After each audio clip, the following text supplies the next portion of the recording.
Hey guys, it's Tony from Tony Talks Cards. Happy New Year again. This is coming out the week of January 6th. So hope your New Year's is started off well. I want to show you the first card that came in the mail for me this year so far. Talk about it, talk about the back of the card. I like the stats, the backs of the cards I talk a lot about. And a memory it brought up for me from a TV show I watched a lot when I was younger and kind of wrap it all up that way. So first off, again, I bought this card off eBay in December. It came in January. My first pickup of the year, I'll show it to you here. It's a 1974 Topps Reggie Jackson in a PSA 3. So I knew about the grade, obviously, buying the card. And on the card itself, it looks pretty good. Right? The top to bottom isn't too bad. The sides are a little bit maybe narrow on one side versus the other. But for the price, it was barely more than the grading fee. So I really wanted to pick this up.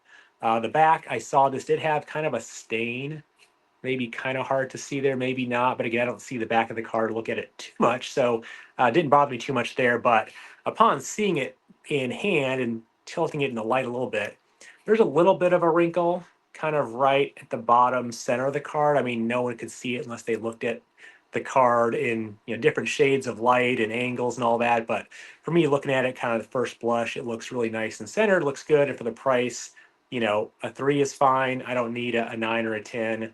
It fit for what I was looking for Reggie Jackson. So why did I buy it? As you'll see in some other videos I'll put out later this month, I bought a lot of graded Hall of Famers in November and December.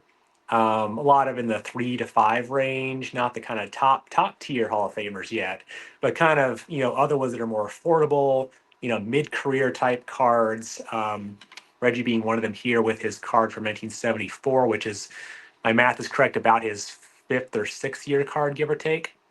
But again, I like the card because one, it was the nice price. Has his mid swing batting motion right there. But also, if you see my videos before, I like numbers and statistics on the back of the card.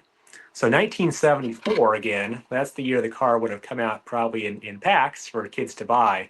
But it shows the stats from his prior years, including 1973. And in 73, he was the American League MVP and he was the World Series MVP for 73 as well. So again, it shows the prior year.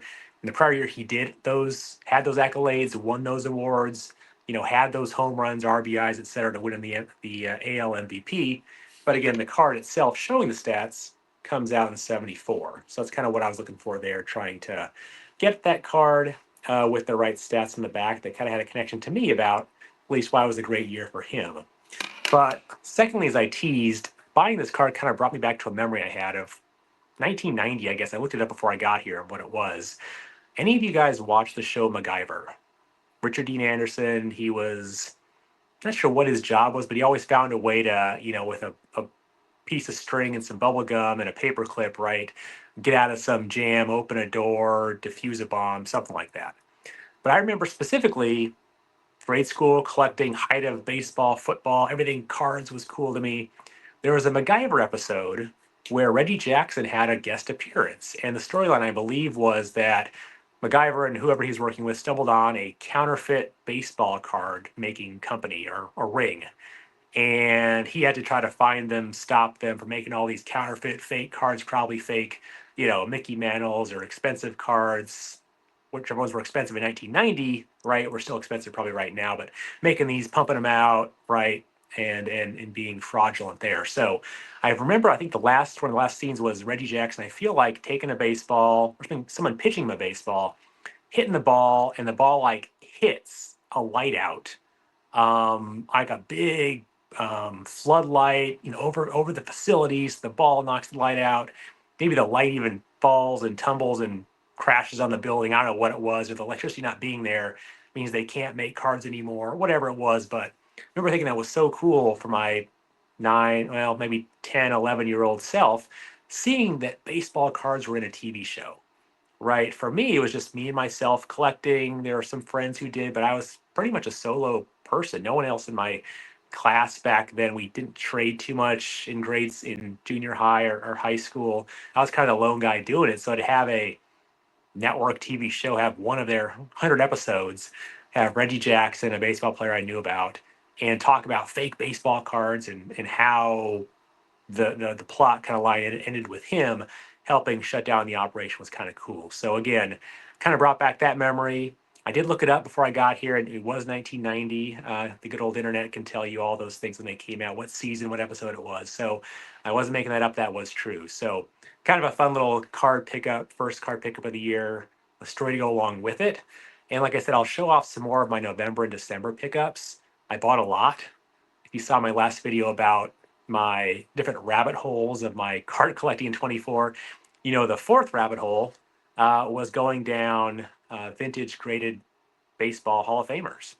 And so I picked up a lot of those November, December. Again, threes to fives, some sixes, fairly cheap, nothing of the top tier, but want to show those off here in an upcoming video and break down why I bought the card, the year, the make of the card in some cases, but a little sneak peek around the corner. A lot of it has to do with the stats and what stats are shown on the back for that player, or was that year shown on the back a milestone year, an award, MVP, you know, World Series, or in some cases where rookies aren't that expensive of these guys, go for the rookie card, get that, and have that in the collection too. So that was the fourth rabbit hole. If you look at my last video that I just pushed out a couple days ago, you'll see that. And yeah, hope you enjoyed the video and the walk down, at least my memory lane. Again, thank you to all who have liked, commented, and subscribed. Appreciate those who have commented about one of my last goal videos, my channel goals for 2025. One of them being do more graphics, you know, do a certain amount of content, right, leading up to the national, go to the national. But also, I want to get, if I can, to 500 subscribers, 500 by the end of this year. Again, it won't make my life any better or worse if I'm at 300 or 425 or 501. But just kind of a round number I wanted to get to. So if you like this, you saw the video, you stayed to the very end of this 7+ minute video, and you haven't subscribed yet, thank you for doing so. If you'd like to, I really appreciate it. And I will talk to you soon. All right, bye.